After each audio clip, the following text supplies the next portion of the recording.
Hello everyone, this is Varsha and I once again welcome you all to our special series of success stories brought to you by Indian Achievers Forum. So once again we are here with you all to discuss the success story of one more achiever of ours, and this time we have with us Mr. Sajith Mohan Parambil, who is from Calicut in Kerala, famous for Copper Beach where Vasco da Gama first set his foot. After completing MBA from Calicut University, he started off with a few of his friends in a startup well before the IT boom was setting in. This was his first experience of managing a P&L. Later, he went on to work with Rotla India Private Limited and then with ChangePoint Technologies, managing their engineering services business for the Europe and the North America. After leaving ChangePoint, he joined Parametric Technologies Corporation, managing their educational business for the first time in India and then Asia Pacific and Middle East. This is where the idea to start a company for the educational market took shape, and eventually, along with a couple of colleagues from PTC, started Apogee Technologies. He has around 17 years experience in education market space. He is the co-founder of Apogee Technology and is currently working in the capacity of director strategies. But before we actually start the conversation with him, let's quickly have a look at a very small video telling you about what we actually do.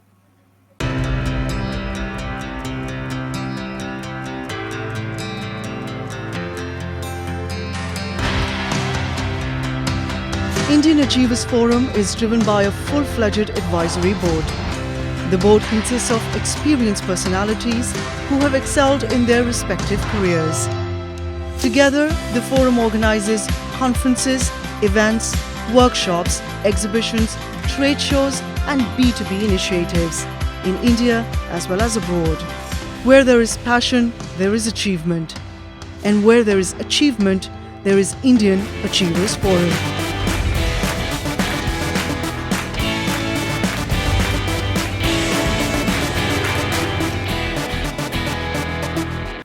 Hello, Mr. Sajith. How are you? I'm doing pretty good. How about you, Asha? All good, sir. Thank you so very much. Before we actually start the main question and answer segment, I'm very keen to know that how did you land up to the idea of starting up with this particular organization of yours? What you told in the introduction about me, I I was with PTC for almost like 15 years, slightly less than 15 years.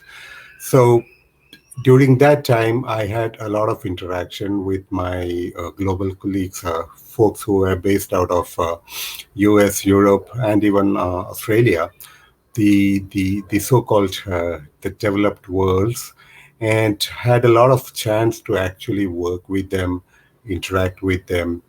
And that's when I realized that though our education system is very strong, but it's very traditional. When I say traditional, we still believe very strongly in the teaching learning, which is classroom based, where an instructor kind of leads it and the students kind of takes the notes, and the very traditional way of teaching and learning discourses. There was very limited involvement of technologies, various technologies which are being used in the Western world, or the universities which we in based out of India look up to as much better performing institutes. So what is it that they were doing different? Not that we were lacking in the content in any manner, or even our faculties, nothing at all. So it was just that there's a little bit of best of both, the classroom teaching and the technology based teaching. We call it the hybrid learning methodology. So that had to be brought into our universities. It was there, but the impact was very minimal. So when I came upon this kind of an idea, and I discussed with like-minded people in PTC and outside, So that's how we came up with this company. I mean, we told that we'll form this, which is going to be exclusively focused on education. When I say education, it's both the academic and as well as the corporate education, and that's where my strength lies. And so are my colleagues who came together in starting this thing. I could have pretty much easily taken the other path of being in engineering for so long. I could have taken that path. That would have been very easy, but there were so many other people already there in the market. So I chose that it needs to be something that is niche, something that is very futuristic, something that is not really, our Indian market is not really exposed to. And that's how we came up with this idea of starting Apache. Amazing, Mr. Okay. Sajith. Now, moving ahead, nothing comes that easy to us. So, if I talk about your professional journey, what were the challenges that you have to face in it? If we can please talk about those. The challenges, I mean, we had plenty. I would say, I wouldn't mince my words. We had plenty of challenges in the sense that none of us really came from an entrepreneurial background. The three of us, we were not from the entrepreneurial background at all. The only thing that we had was our knowledge and our knowledge of the market, I would say, not even the with the products that we were kind of, or rather the technologies that we were getting into. We didn't have a 360-degree view of it. We didn't have our hands all around it. Uh, so that was the first thing, the non-entrepreneurial background, as if you may. So that was the first challenge. So we had to practically get all our statutory compliances, all those things. We had to depend upon somebody else to actually get all these things. So once that was done, the second part was the funding. I mean, all of us were employed people. I mean, we were employed with I mean, for companies. So the funding was our first challenge. So we practically funded our organization. We didn't take any loan. It's a zero debt company. Uh, so the initial first year was a challenge, so to speak, since we didn't take any external funding. Um, that was once the company was set. The second one was the technology that we got into, which is the LMS, by partnering with Blackboard in 2016. Though Blackboard is a pretty big brand name in the Western world, it was still an unknown entity in India. And LMS itself was not really popular, as I told you previously. It was so we had to first educate ourselves, then we had to educate the market, and then we had to actually seriously propagate the benefits of actually moving away from the traditional education system to a hybrid kind of thing, wherein you have both the classroom as well as an online way of discourses. So once that is said, the other part was that the content itself, the content, we didn't have very many intelligent content which were compliant with the standards which an LMS could consume. So that was the other challenge that we came across. But it took almost like 2 3 years for us to overcome these technological challenges, the making the spreading the message across, creating the awareness in the market. So those things were the bigger challenges than the first two challenges which I mentioned, including our not really going for funding or financials. So once that was sorted, the other challenges were even a bigger one. I think we have overcome that to a certain extent. I would say there is a buzz around in the market, and the pandemic has only showed that our traditional way of teaching has got its limitations. Though it's good, has got its limitations. Okay. Right, sir. So now I'm very keen to know that what exactly are the product and services that your organization is providing to people out there. So we have tied up with a German company called Lucas Newley, who are masters in setting up automation labs, including the electric vehicle labs. So, as everybody knows, the future of automobile is very much in the electric vehicles. And we are keen and we are excited to be able to be offering this technology know-how for the Indian academic industry. So, it again would be like repurposed for the Indian geography, wherein the content, it needs to do an entire rework of the curriculum which is being adopted in Europe and the Middle East, which they are very, very popular right now, to India, including with the certification. So once that thing is available, we would be hopeful that the universities and colleges would open up for full-time courses. Once the campuses are open, there would be a huge opportunity for this. We also have a proctoring tool. When you mean by proctoring tool, it's like an online examination. So if you were a university were to be conducting examinations remotely for their students, which was so prevalent in the last 2 years, 1.5 years. So how do you actually conduct the examination? So the proctoring tool had come handy during then, and we are now getting into the blockchain technology again, very, very specific to academic and the educational institutes, which is into the authentication, checking, and the certification. We got a lot of certificates which are not authentic, which are forged. So we are getting into that, and we have actually gotten into that. So we just had our launch a couple of weeks back. So going forward, that's one more thing that we would be very, very focused on. Okay. Right, sir. So now, talking about the future, what further plans are you having for the organizations in the upcoming years? So, if you can please share a few of them with us. Okay. As I told you, our LMS would remain to be our core product. We have got a lot of customers on that. We have got a lot of students on our LMS platform, somewhere around 150,000 students as of now. So that will still remain as our core focus. Uh, we would once the university and colleges campuses open up, we would really look forward to our EV business, the setting up of EV training labs, electric vehicle training labs at the universities and colleges. So that's one more thing that we would be looking at very aggressively in the future. And our recently launched award-winning blockchain technology, which we are bringing from Canada.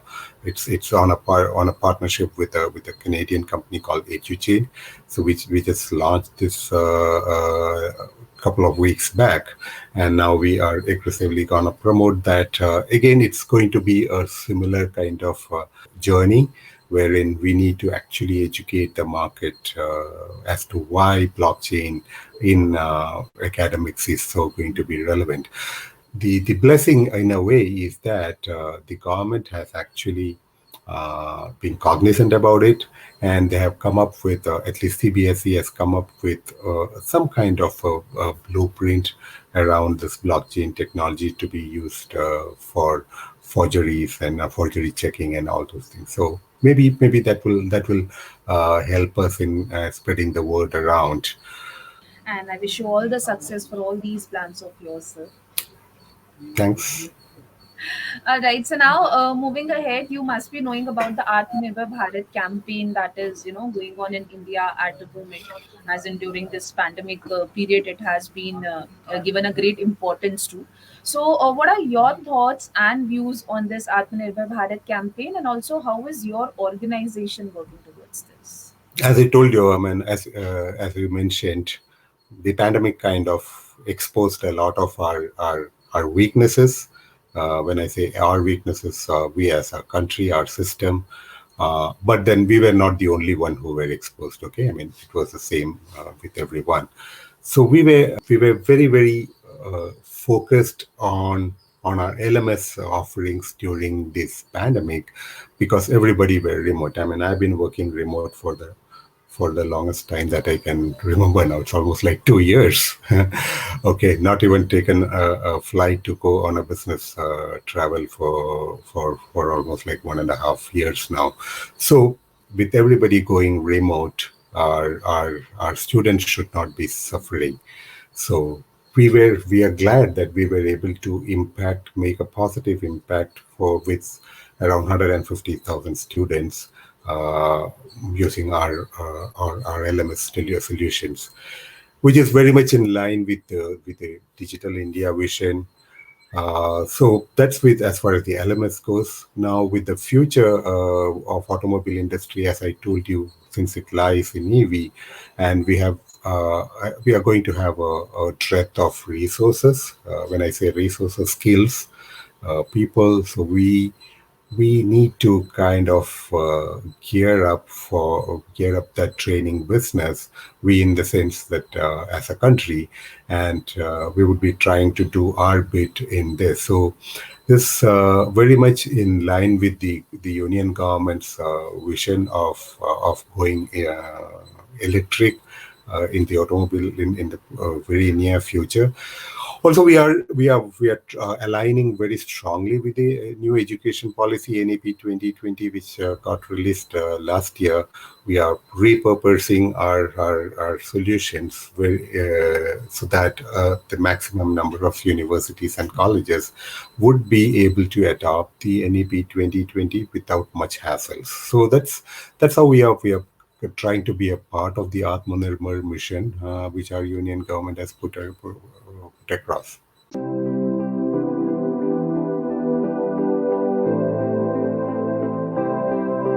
So now, though I know it's always a very wonderful feeling when we get recognitions for our work, still, I would love to know from you that what are your feelings on winning this Indian Achievers Award?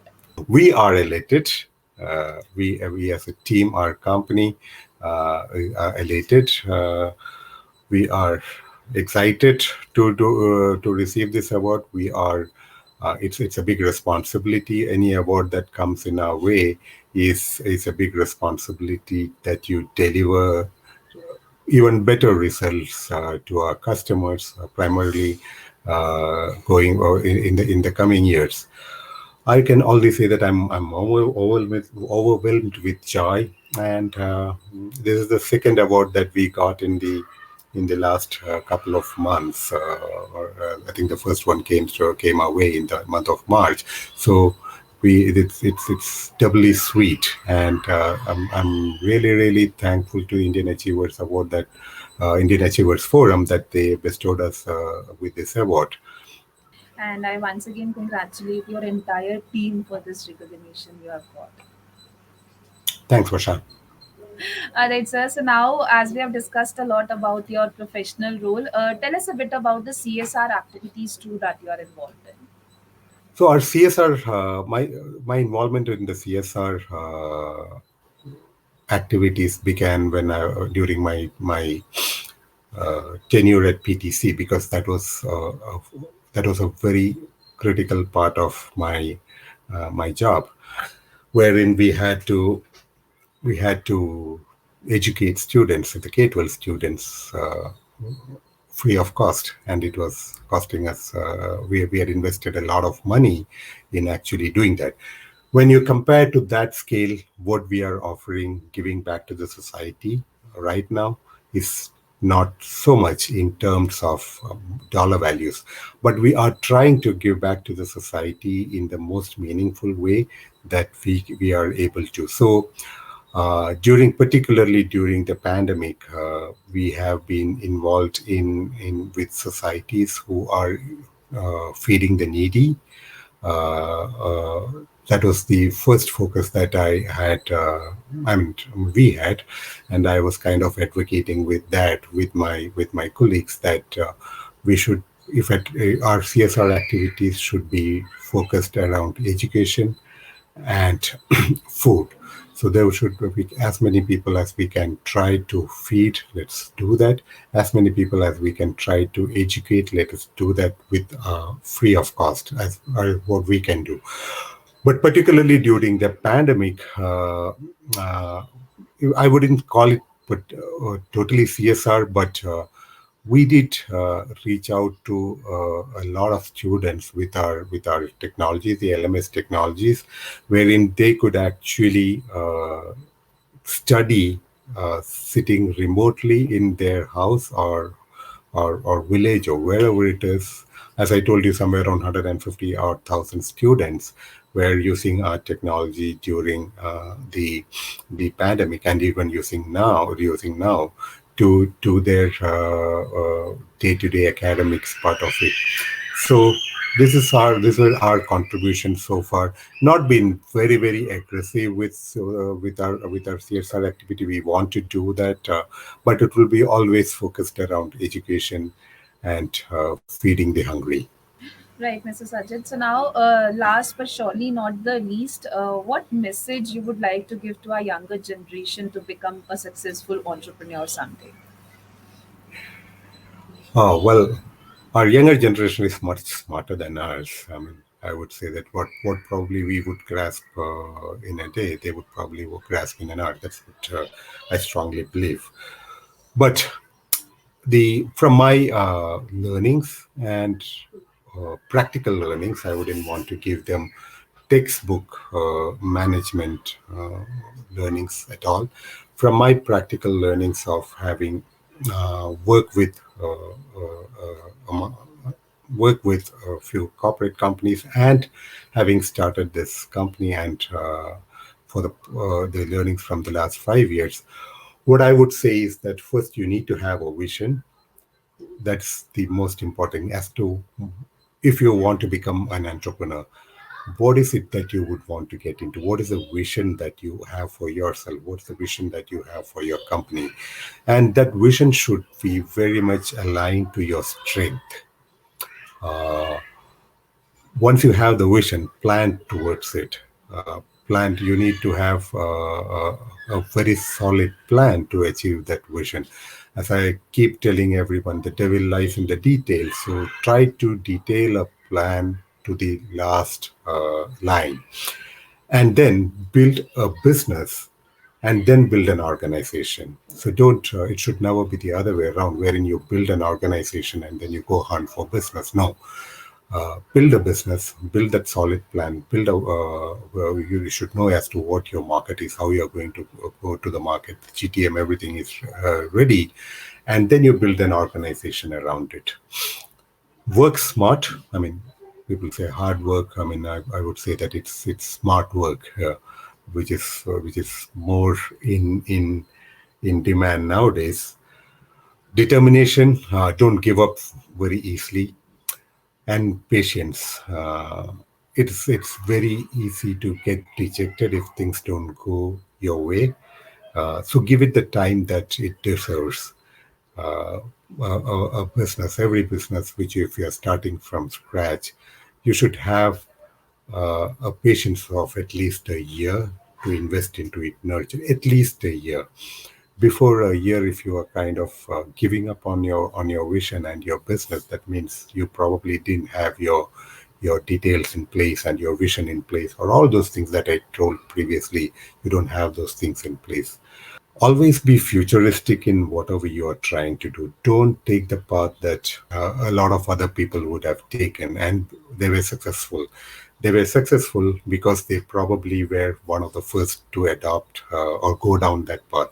So it's always better to be futuristic. Don't really invest in technology of yesterday and today, but rather look at what would be relevant tomorrow and the day after, and try to get that into your business, and try to invest that into that business. Keep yourself updated. Try to read a lot, be it not necessarily the books alone, but even otherwise. You should be abreast about what is happening around you. Every small changes around the world can impact your business.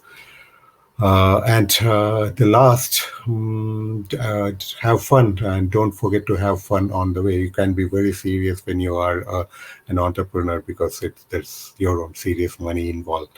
But if you forget to have fun along the way, you probably might get fed up of what you're doing pretty fast. Okay, these are the these little bit of advices that I can give to the new generation. I don't know whether those are advices or just reflections of what my experiences have been. Okay, Vasha. And these are the lovely pieces of advices, I must say so. So thank you so very much for your time today. It was pleasure talking to you, and I wish you all the success for all your future endeavors, and may you continue to inspire us the way you are doing. Thank you so very much for your time today. Thanks, Vasha.